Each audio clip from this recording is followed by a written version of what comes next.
I'd like to call the November 21st, 2016 meeting to order.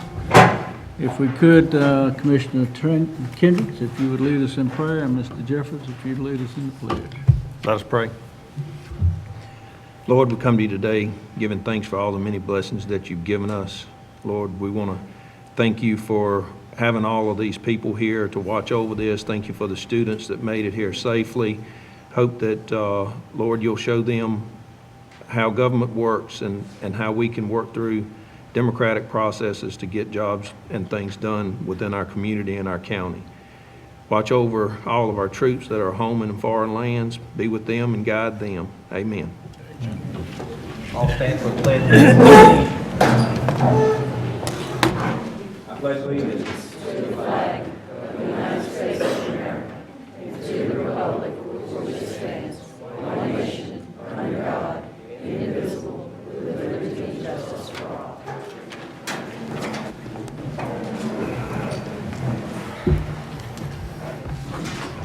All right.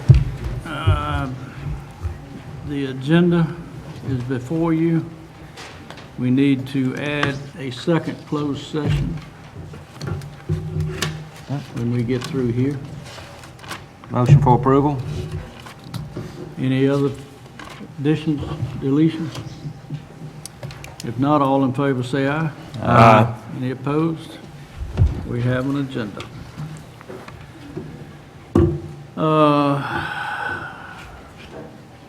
This morning, we would like to recognize our future commissioners to our meeting. I hope we can enlighten you as to the process of how this is done, why it's done, who it's done for.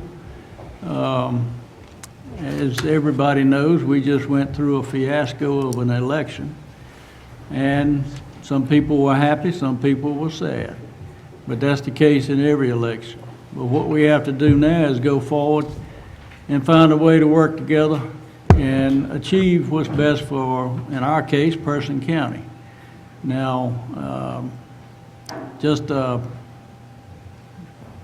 food for thought. I would like to ask the audience one question. Who do you think is more important to you as an individual? The President of the United States or a county commissioner? Everybody thinks it's the President, raise your hand. Everybody think it's a commissioner, raise your hand. You're very right, because the commissioners determine who can live next door to you. The commissioners determine where the landfill is or is not. The commissioners touch your life in much more ways than the president does. Not that he's irrelevant, but on a day-to-day basis, this board is much more important to you than what happens in Washington. And with that, I would like to have the rest of the commissioners introduce themselves. And Mr. Kendrick. Hey, my name's Tracy Kendrick. I've been on the commission board for 2 years now. I have 2 more years until my term is up, and I either run or not run for re-election. I've enjoyed the first 2 years working. There's been a lot that's been put on the table, and we have come together as a board to get a lot done within 2 years, and I appreciate the fact that all 5 of us have worked together and made some things happen that haven't happened in the past. So thank y'all for coming. I'll look forward to seeing you guys maybe after the meeting, if we got a few minutes to talk to you before you leave. Good morning. My name's Kyle Puryear. I've been serving the board for just at 10 years now. I'm in my midterm, 2 more years left on my current term. I remember back in 1997, I was sitting right where you were, and thinking about what all we did and the importance of the position. So I would encourage you to become involved. Even at your age, you still can be involved with certain clubs, activities, or even some government committees.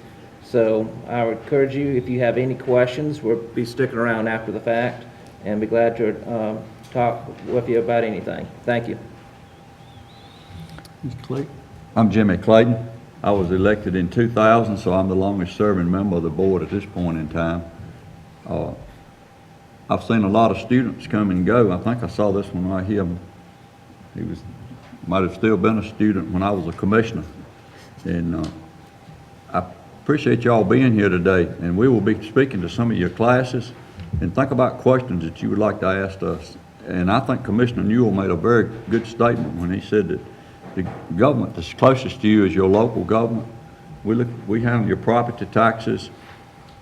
We fund your sheriff's department. We fund social services department and the health department. A lot of the budgetary things may be federal and state money, but they come through the county. And I appreciate y'all being here today, and y'all's teachers at school, when I come over there, have been very good at having you all pumped up and ready to know what local elected officials do. So when we come to your class, be sure to ask questions. As Jimmy said, I'm Ray Jeffers, I'm the youngest member currently on the board. I was elected at 25 in 2008. Currently finished up my 8th year. I'm 33 and just re-elected to another 4-year term to start in December. It's been my pleasure to serve as your commissioner. A lot of students think because they're not old enough to vote that what you think or what you suggest to us we don't listen to, and I'm here to tell you that we do, because decisions that we make not only affect the ones that aren't born, that will be born tomorrow, that will move to Person County, but you all as well. A few years ago we had students in here and we talked to them and they told us that the Wi-Fi at the high school wasn't very good, and so we were able to put some money in the budget for the schools to update that. We do decide on a budget that supplements the state budget for you all for the schools, and so don't ever feel just because you're not 18 yet, you're not voting, that we're not listening to you all, and encourage you to get involved, as several have said, in your local current events and current issues, because they do affect you, and we hope that when you all go off to school or go off to work, that you decide to come back here in Person County and do your part to try to make it a better place to live. We all know when I sat in your seats, there were things that I didn't like and things that I would hope to improve, and things I hope in 8 years I've helped to improve, and some things I hope in the next 4 years I can continue to try to help to improve, because this is my home. I was raised here, and I want to do all that I can to encourage you all to come back here and be a part of making Person County a better place to live. Thank you, gentlemen. Before we proceed, is there any one of our visitors that wants to ask a question? Oh, excuse me. Okay. Yeah, go ahead. Yeah. I am Ron Aycock. I am the county attorney. It's important for you students to pay some particular attention to your history courses, your government courses. There's a system of laws and processes created way back with the U.S. Constitution, going all the way through our North Carolina Constitution. All of those procedures provide a framework for how this body, the county, operates. It's my job to understand the U.S. Constitution, the state constitution, all the laws passed by the Congress and the North Carolina General Assembly as it affects what the Board of County Commissioners does. So if you sit here, you may see me today suggest to the commissioners what the law is. It is not the county attorney's job to engage in policy deliberations. It's the Board of Commissioners' job to decide what policy they want to do. It's only my job to guide them along in understanding how their suggested policy fits within the laws of the state and the nation. It's important from the very beginning that you students begin to understand how we operate, because that's what makes us the democracy that we are in this country. Good morning. I'm Heidi York. I'm the county manager, and I work for the 5 elected county commissioners. This is my 8th year as manager here. And the role of the manager, we work at the pleasure of the board, so they hire and fire the manager at their will. And the job of the manager is to carry out the decisions that the board votes on. So they're the decision makers, and my team of staff members and myself help implement their decisions and policies that they make. One of my duties is to oversee the staff and the county departments. Many of those departments you'll get to see today. So I get to help supervise approximately 20 different departments that function as county government. You're familiar with some of those like 911 or social services, the recreation department. We provide a variety of services and help carry out the day-to-day operations of the county. Thank you for joining us at our meeting this morning.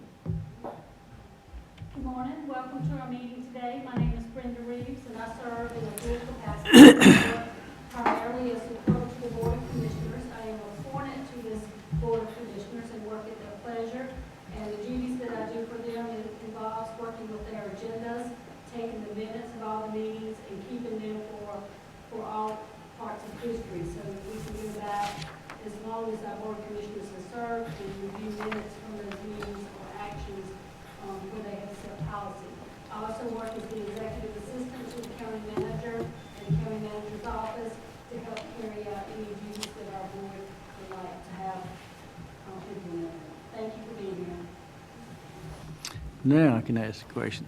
Is there anybody that would like to come forward and ask any questions of the commissioners?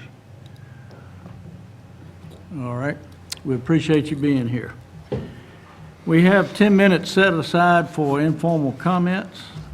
That anybody that's here can come and talk about anything they want to. If we would start with David Solomon.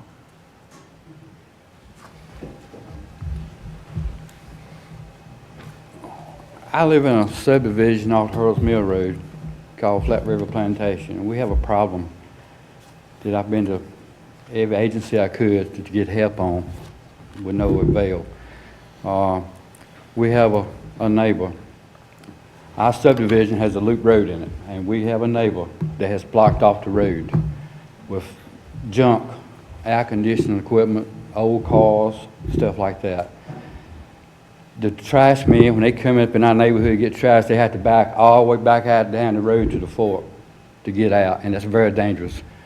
I had a fire a couple years ago, and the fire department couldn't get turned around, and it was a big hassle. But this neighbor has got hundreds of central units of air conditioning and heating units sitting all around his yard, some of which is only 12, 15 feet from my well, and I'm concerned about that. And like I said, I've talked to several agencies, nobody can seem to help. Everybody passes me off to someone else. Highway Patrol, the Sheriff's Department, the zoning people, environmental people, and other people has tried to get this problem solved for years with no avail whatsoever. I think Tony Wesley tried for years to get this resolved because he owned a property that I now own, and he couldn't sell the property because of the junk just below my house. So it hurts the value of my home. My neighbor right directly across the street from me is scared for her life because this man is dangerous. I understand he shot at a neighbor before when he started putting a fence across the road. The neighbor told him he couldn't do that, and I understand they had a good fight. But I don't understand why nothing can be done about this neighbor. You say you can control who lives next to us, or we need some help on this. Thank you very much. All right. Okay. All right. Betty Blake?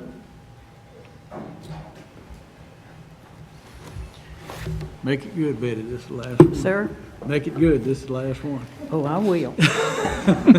I'm Betty Blaylock. I live in the eastern part of the county, near the landfill.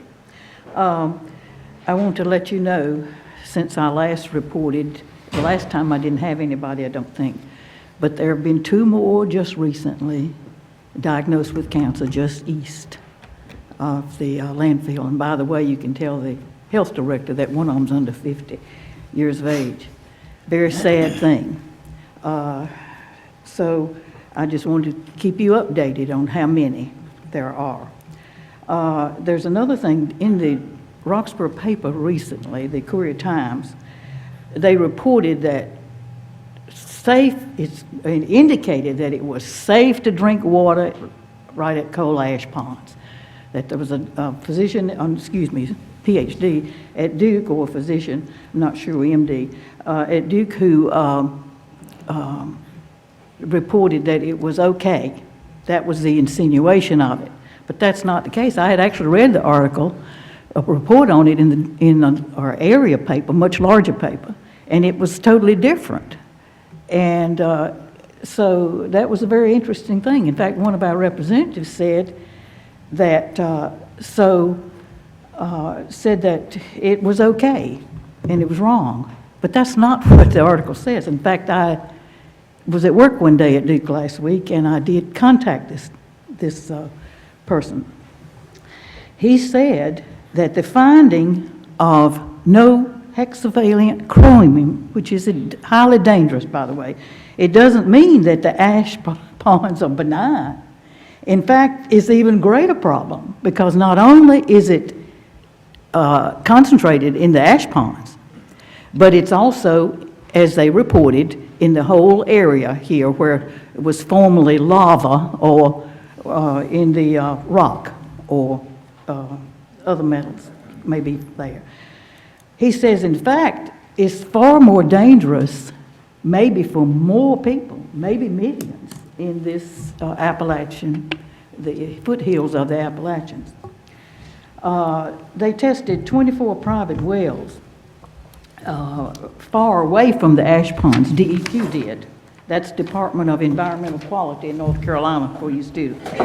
I'm sure you know that already, but there were 12 found with that. But he said what you look for is if it's the reason it was reported that it's likely due to that.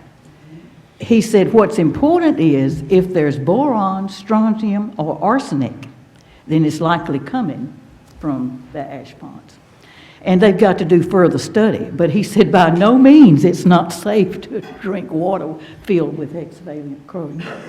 No matter what. Why didn't he state that in the No article? matter what the source. Sir? I said, why didn't he state that in the article? He did. Yeah, I've got the article. Okay. He did state it. I read Here's it, a but I didn't picture see that he put of how ash ponds do leak, and it's mostly in shallow water. And the water in our area, in the eastern part of the county, is only 4 to 10 feet below ground level. That's where the shallow water table is. And I know because when I don't know how many of these students know about tobacco farms, but when we grew up, we didn't have the modern equipment that they have now. We had to get the slides coming in with the sacks on the side, and when we tied it at the barn, we had to wait for the next slide to come if the primers of tobacco were late. So we had fun. Here's one of the major things I remember as a child.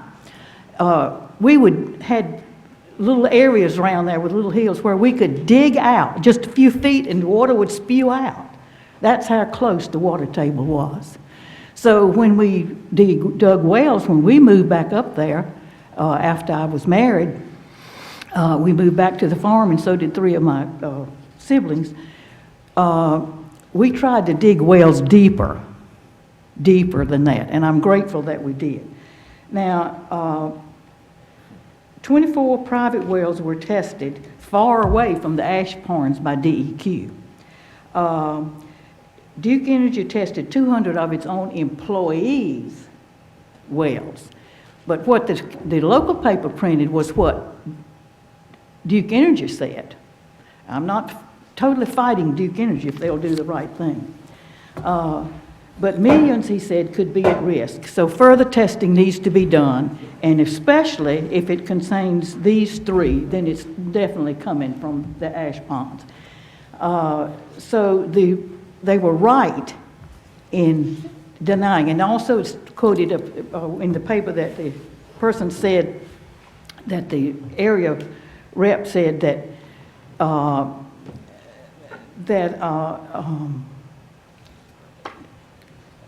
well, I'll think of it in a minute. That's what you get when you're 80 years old, okay? You lose your thought. But it's very important. Now, to tell these students, I didn't intend to do this, I forgot the day was the day of that. But there was an article in the paper, area paper, yesterday, I believe it was, about a 5th grade student who won an award for reporting on something to do with the environment. The environment is important. I can tell you the difference between now and when I was a child growing up. And it's very important. There are 3 major waterways that go to the coast that begin in this county, or some of the waters go into this county. So it's very important that you do get involved with that. Now, thank you for 2 of Mr. Clayton and Mr. Jeffers. I know that by the fact that you did spend a little money traveling, that you own a lot of committees. And I appreciate your hard work, and I know that you do a lot of hard work. And I thank Mr. Newell for seeing that there were other ways to do things other than destroying the whole section of the county. I thank you for that. And so I hope to have a better 4 years than I have in the last 12. Thank you. I think that's all we had signed up this morning. Item number 1, consent agenda.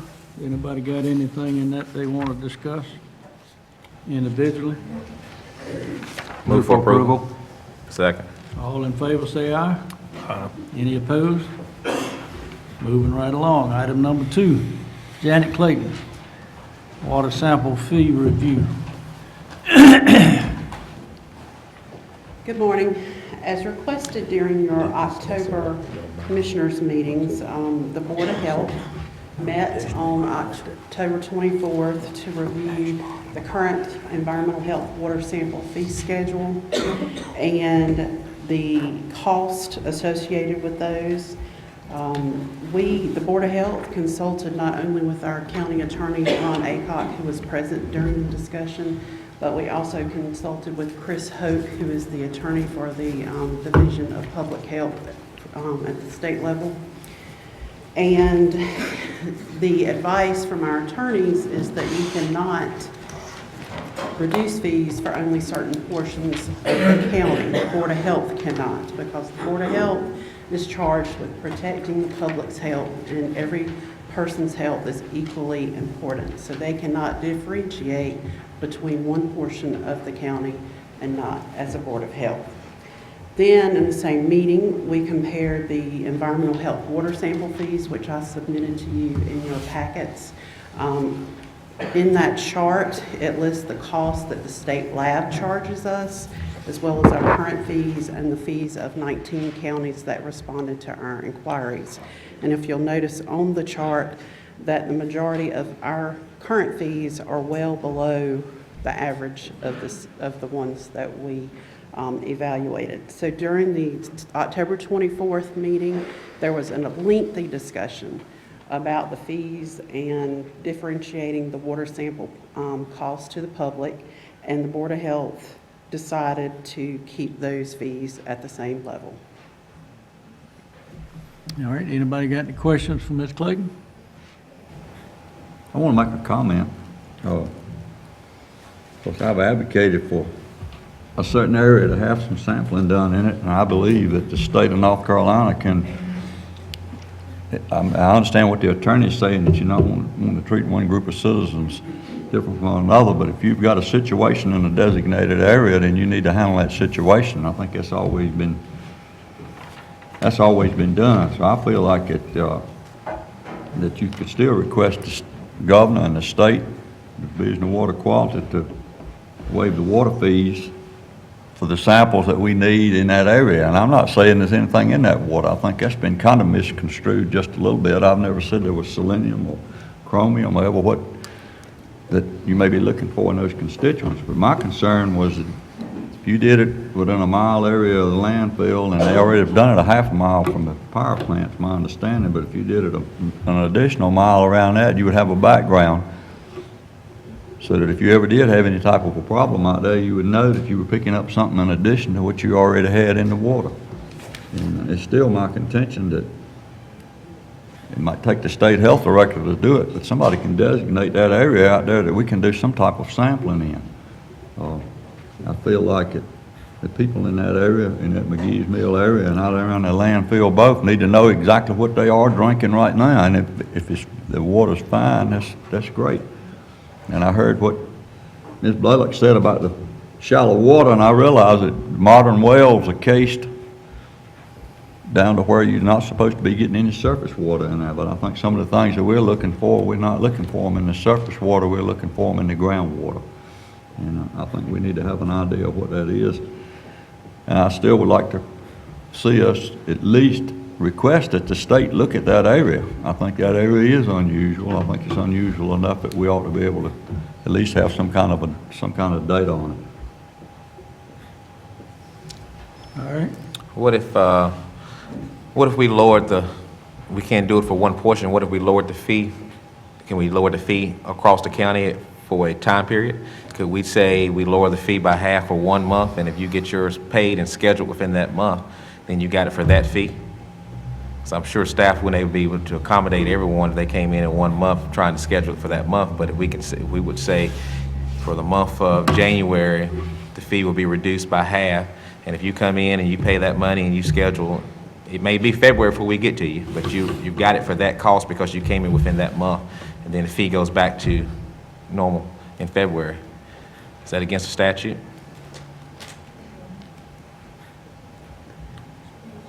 It's not. I would, if you were to go that direction, I would recommend doing a reduction for all water samples, not just ones related to coal ash. That's what I'm saying, everything that I see here in this chart. If we were to reduce that for 1 month, if you come in and schedule whatever you want done for that month.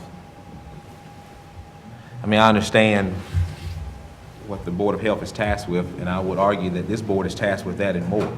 And so to do what we could to at least maybe ease the minds of the people that are out here around the landfill, around these coal ash ponds on the type of water they're drinking. I understand what the articles and what some may say, but if I live out in that area, which would be outside this mile radius, but I know the people that are living down the street from me, for people to say that it's safe to drink, but yet you got 6 gallons, they're delivering 6 gallons of water to you and 2 cases of bottled water, it makes you think, well, why am I getting water if it's safe to drink? And if anything we can do to, I'm not saying it's contaminated or not, but those people around down that area, they pay taxes just like everyone else, and they have concerns, and we listen to people's concerns when they come here. And I don't see anything wrong with reducing that fee for 1 month. And if they can come in and get it scheduled with your office for that time period, and I see nothing wrong with that, no more than us doing our duty. Let me just say, one implication of that would be on the budget, because we base. And that would be the understanding of this board if she was to come back to us with some type of budget amendment, that we understand that she lost revenue for half her revenue for a month if that was the case. And I would hope that would be done I will make this a motion, but if it's approved, I hope that would be the understanding of if it's approved from those commissioners, that if she has to come back to us right in April and says, well, I'm 20 grand short because of your month of half dues or whatnot, that we're understanding of that. And it could potentially cause some staff implications in terms of the caseload. So if you are getting complaints from residents that there's a backup. That's why I said get it scheduled. I'm not expecting them, Get it we did scheduled. January, I'm not expecting them to get everything done in January, but at least those people can come in and schedule it for that time, and let that be known at that time that, we're obviously going to be experiencing high caseloads with that. Anything else that we want? Just the two items that have been mentioned, the reduction in revenue from those, which help offset our expenses, as well as staff time, because as you're aware that we're down several positions. So, How many wells do you have in the county? well, As you opening up this for everybody that's got a well in the county to be tested, yes, this and could turn out to be some big dollars. last year, the revenue that was generated was approximately $17,000 was the amount that was generated during the last fiscal year to help cover the cost. And the cost of the water samples, according to the chart, some of them the fees cover the cost and others do not. And we were going to actually relook at those during the budget process. I think we set enough money aside in the contingency for that amount when we did the budget, because we set aside right much when we lowered the vehicle policy or fund during that time. So I would suggest, before I make a motion, would the suggestion of January be appropriate to get through the holidays and people who are going to take off their time to do whatnot, or would you prefer February or when? Preferably an off-season month, which starts, anytime now. But as you mentioned, holidays, we do have staff that would like to take some time off. So would January be good? It would be better than December, yes. Okay. I'll make a motion to lower the fees countywide by half for this chart in front of us for the month of January. All water sample fees? Yes. All right, but you don't have a total well count? No, but the city provides water, the city accounts for approximately 9,000 residents. Not sure how many homes that is, but the majority of the remaining would be on wells. Residents, and then I'm not sure how many individual homes that would be. So you're exposing yourself to how much? $100,000? You're assuming that everybody in the county is going to come get their well tested. Why would You ain't getting flooded now with testing, and I'm not going to say it's due to the cost or not, but I mean, I don't assume she's going to schedule 30,000 well testing in a month. You gotta remember, we used to do them free at one point in time. There was no charge for any type of water sample. And finally, they started charging for we call it a chemical water sample that you see on you, and we started charging for that, but there was a point in time in the 70s and 80s, there was no fee for water samples. Well, my only reason is just, I think that's something that needs to be considered before it's voted on. You don't really know what you're exposing yourself to monetarily. That's right, because not only are you going to have the residents who already have a well, but you're going to have commercial applications where well diggers could possibly come in and we get the well testing for them on new wells too, because you're not going to separate existing wells from new wells. They're going to get the fee sample just like everybody else does. So Well, this is kind of getting away from what Mr. Clayton asked to start with. He was asking for the state to absorb it. Going to the building permits, how many would you assume that we're going to have new wells come in the month of January? I mean, how many houses? Less than 10. How many houses do you see thrown up in Berks County every less than month? 10. So, I mean, All right, we got a motion on the floor. Any more discussion? All in favor say aye. aye. All opposed? No. No. All right, ayes? Two. Okay. Thank you. Mandy Garrett.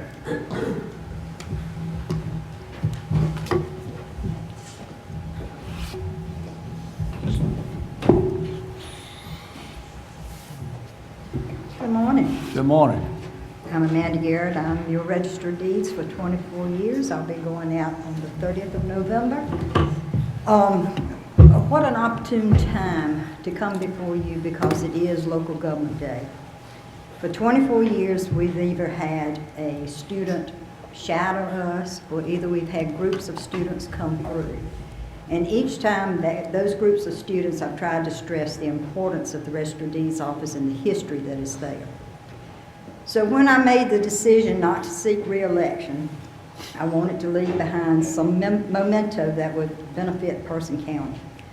At first, I thought this may not be well received, but then I thought this is Person County's history. And this office is the keeper of the history of Person County. As one of my final projects, I think this is my final project, as Person County's registrar, I wanted to find and document references to slave records in our older indexes.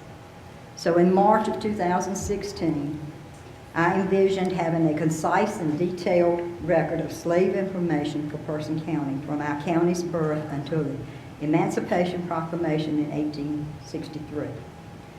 Buncombe County had already previously accomplished this feat, so I thought this would be a great benefit to the genealogists searching their roots. Little did I know that Archives in Raleigh would send out a request in April regarding the very information I was trying to collect. When I began going through the grantor and grantee indexes from 1789 to 1863, I found that the older index records were somewhat incomplete. So in order to capture all of the references of the slaves of Person County, I went back and read each document for any reference made to a slave. What a surprise it was that these old documents had much more info than the older indexes. And I really felt good about this, and then I was elated even more. On September the 24th, 2016, President Barack Obama, according to the Washington Post, spoke at the opening ceremony at the National Museum of African American History and Culture. He stated that the museum not only helps to, quote, better understand the lives of the president, but also the slaves, end quote. In a speech filled with reminders of America's dark and not so distant past, President Obama helped to inaugurate the museum in Washington. Being the first black chief executive, he stood before the crowd and quoted poet Langston Hughes, quote, "I too am America," end quote. He also stated, quote, African American history is not somehow separate than the American story. It is not the underside of the American story. It is central to the American story. The museum confronts head-on America's history of slavery and racial oppression. The museum, which memorializes suffering, wanted even the bleakest artifacts to have a positive message. They could only imagine the strength that slaves had to have to survive. Thus, the reason for my appearance before you today is to request permission to place this book into the Office of the Register of Deeds, not only for genealogy research, but as a reference volume to be maintained for our future generations.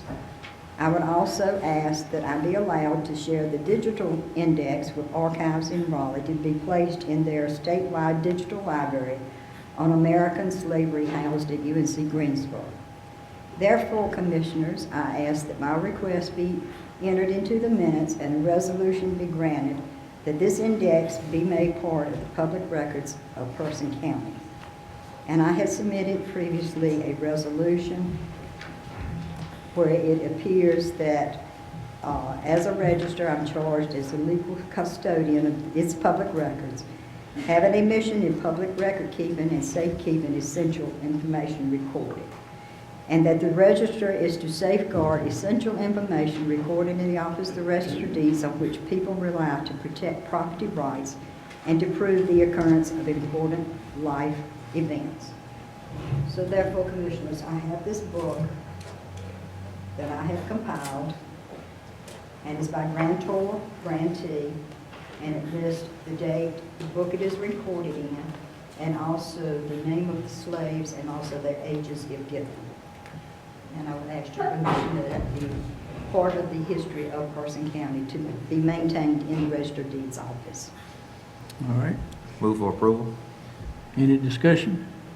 Just like to thank you for taking the time on such a project as, though some would argue, an ugly part of our history, it still is our history.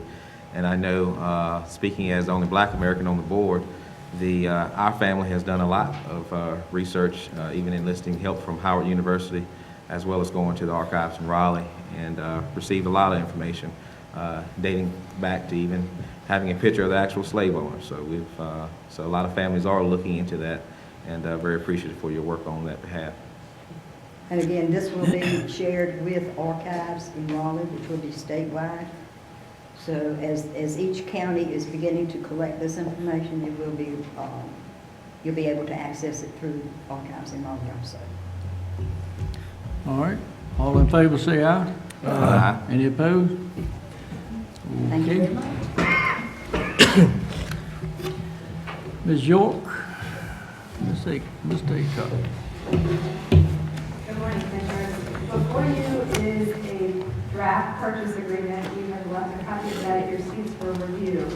This is to purchase the property at 87 Samora Road for use as a senior center.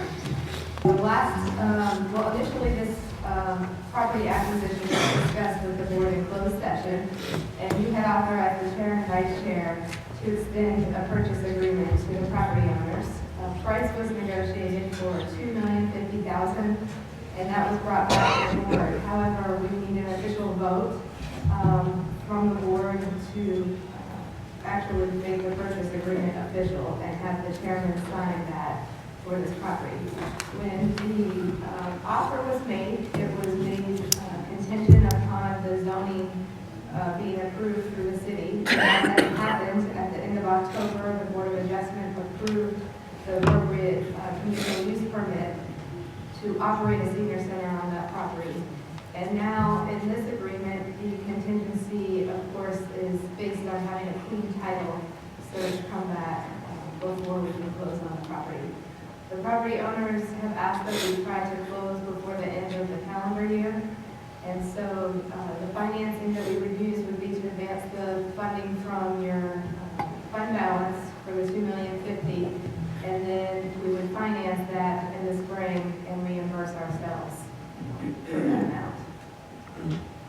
I'll make a motion to authorize. Just a second. Just so we are correct, in the meeting agenda, it's $2,050,000 to purchase the property. It's correct on the Just wanted to make contract. that point. I just saw that as well. I was asking for the correct one. All right. It's $2,050,000 is the price that the contract is. What is the 50,000? For the transfer fees and everything. I'm sorry. What was the question? What is the 50,000? I thought we authorized up to 2 million. It was just the agreement that was settled when we finished up talking about it, and it was brought back to the board and discussed in closed session.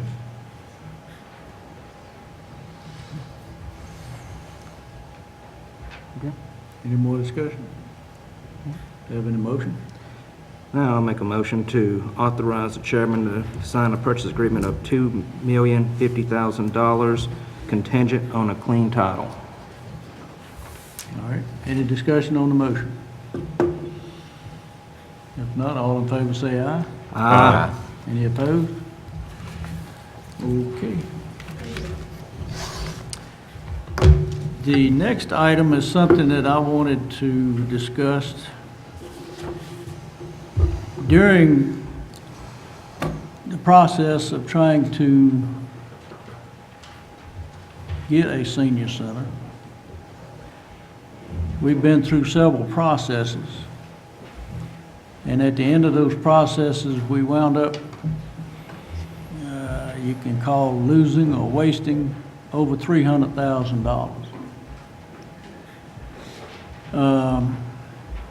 Partly due to, now, I don't know that all of it would be considered wasted, but for instance, the situation that we had on Morgan Street, the architect spent $156,000 before they even asked the zoning question. On the instance uptown, we lost another $100,000 because the architect had spent that much before they actually did some bore tests.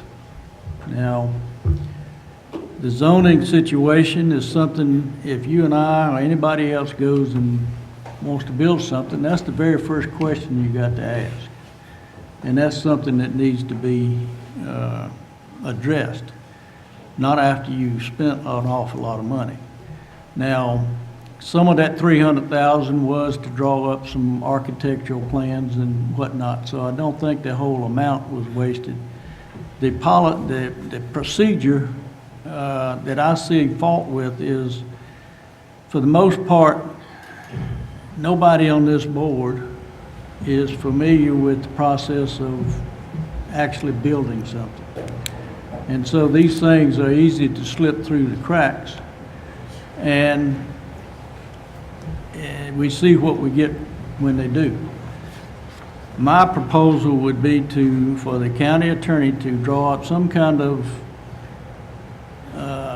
standard procedure, which included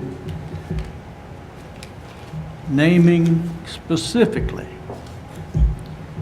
what you're asking for and what's got to be done first. My goal in this is, if money gets wasted again, it's the architect's fault. It ain't ours. And so, just to give you an off-the-cuff illustration, if we were to have a request for proposal that went out to the architects and put the responsibility on the architect, which it ought to be anyway, but what we're trying to do is put the liability part of it on them and say,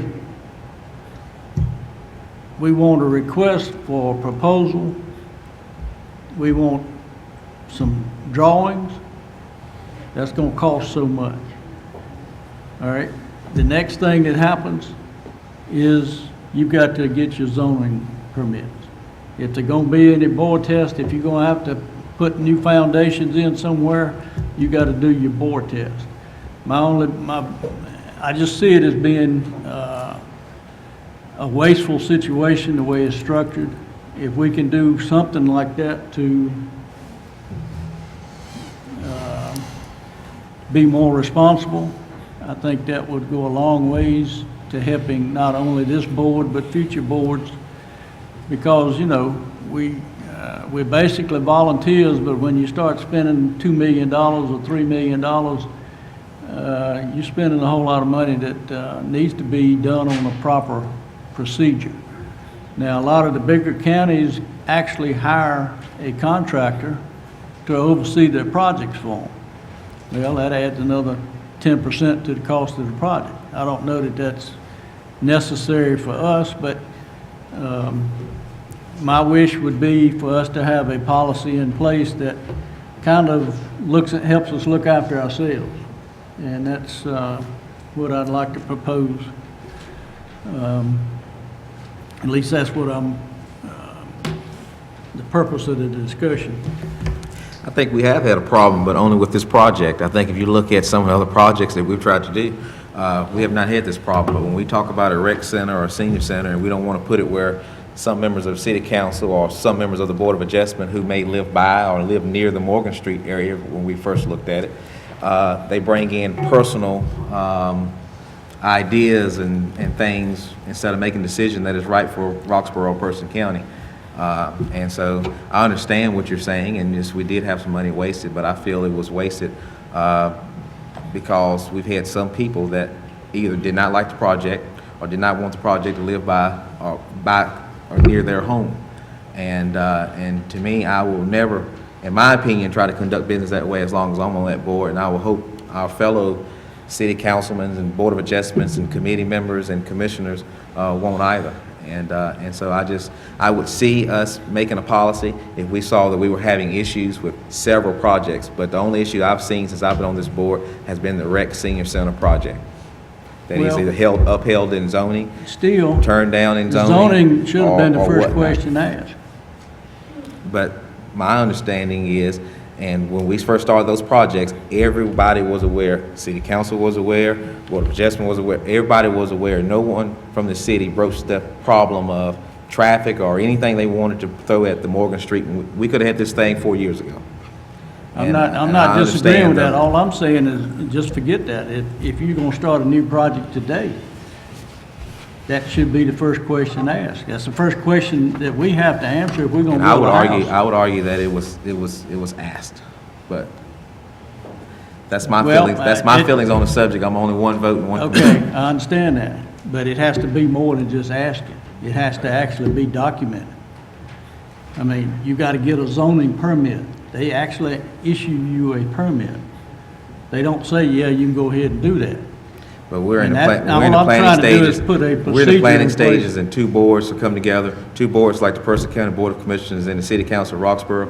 That's our own municipality in the county. And we always hear about us having to work together, work together, work together. And I will argue that Mercer County has done a lot for the city of Roxborough and not receive a lot in return when it comes to working together.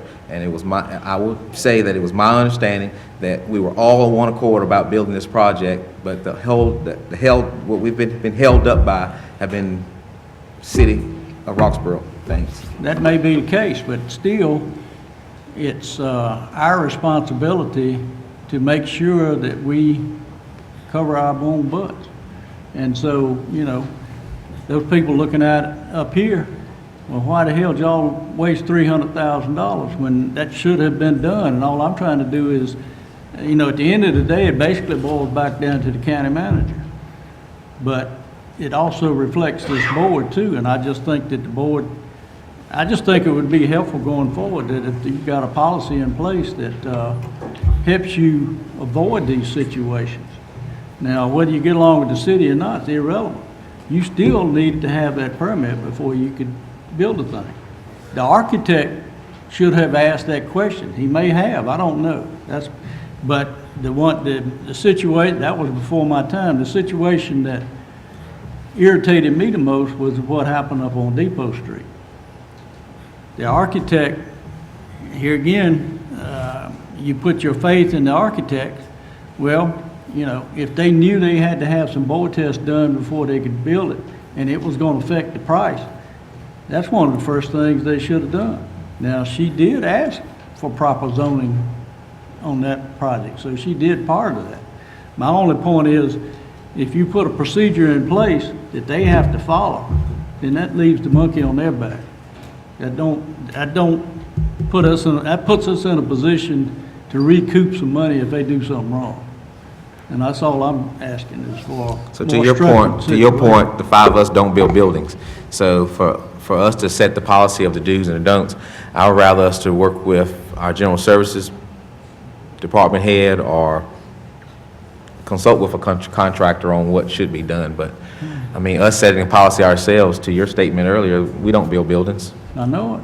So the way that we had structured the contract with H Architecture on Depot Street was that every time something needed to be done, she had to come back before the board and ask permission to do that step and to have the funding authorized. And we specifically designed the contract to address the very issue that we had across the street at Morgan Street. We wanted to have control over what was spent and to be more involved to know exactly what services were being rendered. And so we attempted to do that with that one. We did not think as a board we'll test the soil before you do anything else. She says in her defense that you have to design part of the building before you know what soil to even test. And so she thought that she would be wasting money by doing, 30, 35 soil borings when you only need approximately 7 or 8 for the design. So she thought she was saving money by going the route that she did, and it did come back before the board at each stage with an update. And at the point that it got to be too expensive, we pulled back the project. And then if she had done 40 board tests and only needed 5, we would have been in here complaining, well, why'd you spend that money for 35 other board tests? So that's what I'm saying. To the chairman's statement, we don't build buildings. So I don't know if you need to do board testing before you design a building, or do you do it after, or do you do it when before you purchase a site? I don't know. Well, another illustration, the consultant that we brought in to help us with the towers. If you remember our discussion, he came back with a nice layout of what he was going to do, this. Well, he spent $1.5 million on that sheet before he ever asked for his permit. Now, that's what I'm trying to avoid. And it looks like it's standard procedure for architects to go waste as much money as they can before they ask some of these questions. Now, that's my only argument. I just think it'd be in the best interest of the county to have something, and you can arrange it any way you want to. All I'm trying to do is make the responsibility be of the people that we're actually putting our faith into to get the job done. Now, in my opinion, we've been misrepresented at least on 2 occasions. But, and had we gone ahead with that consultant's schedule, on 3. But that's just my opinion. So, the floor is open for discussion for whatever. To Commissioner Newell's point, we don't know what we don't know. And moving forward, if we at least had a set of guidelines to follow, because a man doesn't go out here and build a house without having some amount of structure to build a house. He has to know where his lot lines are. He has to know what his initial costs are so that he knows he's got a profit margin at the end. He needs to know whether he's got a perk test done before he goes and starts putting a house up, because he may not have no water or may not be able to put a septic system in. So I agree with Commissioner Newell that other than spending staff time, which we're going to pay anyway, and a little bit of research, putting an abstract agenda together that looks at our processes and our moves. And I'll bring another example up. We discussed some issues with the recycle center, and in closed session, we're sitting there thinking we've got good ideas, and when a person that knows a little bit more about building than we do came in and looked at it, within 5 minutes, he had given us a solution to save us about $100,000. And so it goes back to my original comment. We don't know what we don't know, but if we put these processes in place and we have these questions aligned, then hopefully we wouldn't make this mistake again. So I agree with Commissioner Newell in setting forth some type of abstract agenda to look over processes that, and we don't have to do it for a specific amount of money, and it would be behoove us to make sure that we're spending our taxpayers' money wisely, but making sure that when we do move forward and we do spend the money, then it's spent wisely and efficiently. Well, I don't have a motion to make. I would like to offer that as a suggestion. And if you wanted to, maybe get the county attorney to come back with some kind of proposal that y'all can address at a later date, since this is my last meeting. But I do think that it would be in the best interest of the county to have some kind of structure there. Whether or not we've lost money on some other projects, I wouldn't know. Most projects don't get stopped and start like that one did, but you have to anticipate that it can. So that was my reasoning for putting this on the agenda. I would like to offer that as a suggestion for the county attorney to come back with maybe a schedule of events that need to transpire, and you can consult with an architect, contractor, and ask him, if you were building it, what would you have to do first? What would you have to do second? What would you have to do first to minimize spending money you don't need? Is that okay? Works for me. All right. Mr. Chairman, just to be sure, my directions from the board then is to prepare a draft outline of contract procedures when there is a building project, to make it very clear whose responsibility it is to determine these issues and whose liability it is. Is that the... Yeah. Mm-hmm. All I'm trying to do is keep from wasting any more money. Okay, item number... Mr. Chairman, one other thing, given the upcoming holiday schedule, would be my recommendation and the need to do some consultation with the building people, that we not try to do this in December, but report it in January. Well, Okay. I won't be here in any case. That'd be If fine. that's acceptable. February's fine with me, as long as we can just get something on the books. Okay. Item number 6, Sybil? Good morning, Commissioners. I'm here before you this morning to request your permission to apply for a grant. There is no county match required. This grant would provide wraparound services for individuals who have substance abuse issues. It would help provide better services in our jail, in DSS, in our hospital, and also our court system. The max amount we could ask for each year is $325,000 for 3 years, so it's almost $1 million grant, but again, it would be spread out over 3 years. We have not finished working on the budget and writing out all the details. We're still working on that. The grant is due December 12th, but if you have any questions, I'd be happy to try to answer those for you. Move for approval. Any discussion? Any questions? Not all in favor, say aye. Aye. Any opposed? Okay. Chairman's report, I don't have anything at this time. Manager? Commissioners, we need to set up a special called meeting to receive presentations from the top 3 insurance brokers who had responded to the request for proposals that we issued towards the end of summer, early fall. So we are hoping to do that sometime after December 5th.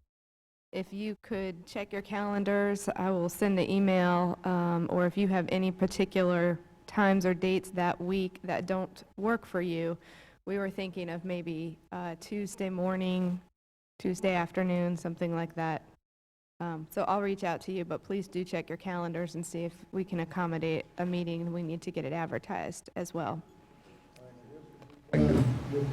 This would be done with the new board, so after the 5th would be necessary for that. All right. And that was at Chairman's rules.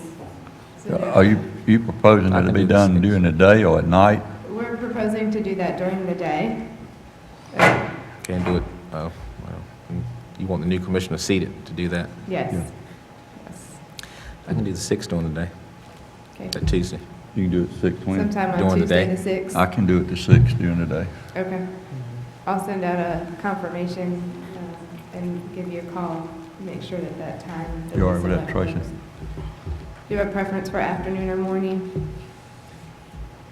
I have something You at can 6. get back to me. I have something yes. at 6 PM that evening, that's it. Okay. Something at church, All right, thank you. Is that it? a church meeting. Any commissioners got anything they need to talk about?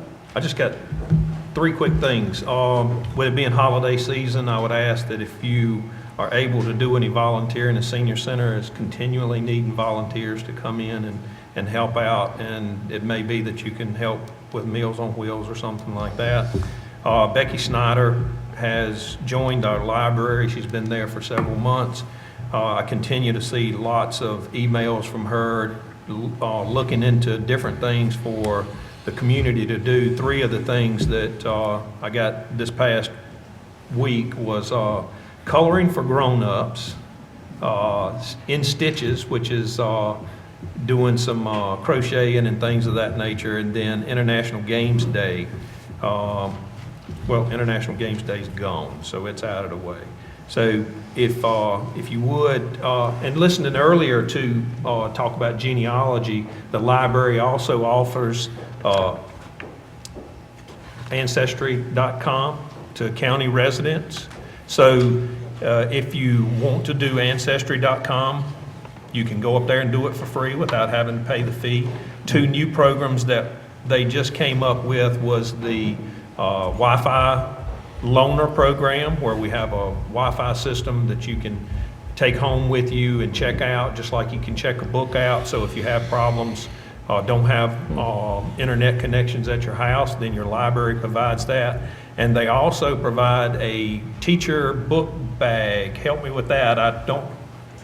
School book kit, if you know a teacher, we do have 8 different book kits with required readers that came out of a focus group that teachers had asked for different titles.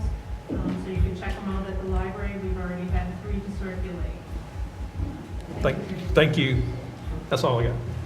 I just want to say thank you to the staff who brought this grant that we just voted on, as well as the Sheriff's Department, Freedom House, and our Department of Social Services.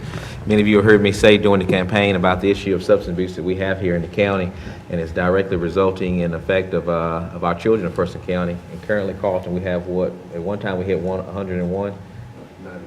We got over 90 still in foster care in Preston County, and a lot of those directly due to drug abuse here in the county. And so if you know anyone interested in being a foster home, go by CRDSS, and also just pray for our county and for those ones that are, those families that are touched by drug addiction. I want Anybody got anything to, yeah, I want to mention that Cartar does have, we did away with our loan program on the county level, but Cartar does have money available. I think it's a 4%.